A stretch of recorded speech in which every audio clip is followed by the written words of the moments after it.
ГСП онлайн. Городские новости сейчас.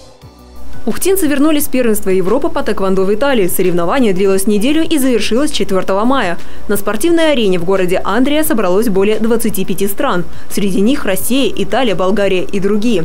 Несмотря на тяжелое финансовое положение, поездка состоялась благодаря президенту Ухтинской федерации тэквондо Сергею Кулешову.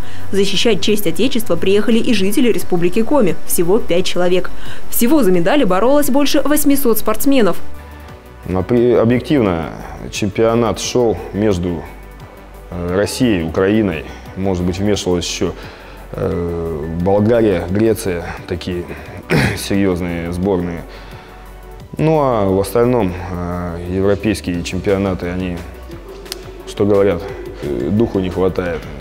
Ухту представляли Катрин Гладышева и Илья Потапов. Оба выступили в возрастной группе до 13 лет.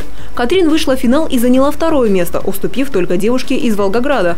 Илья справился со всеми соперниками. Он победил сначала итальянца, а затем 2 украинцев. Итог: в Ухту привезли 1 серебряную и 1 золотую медали. В общекомандном зачете абсолютным лидером стала сборная России.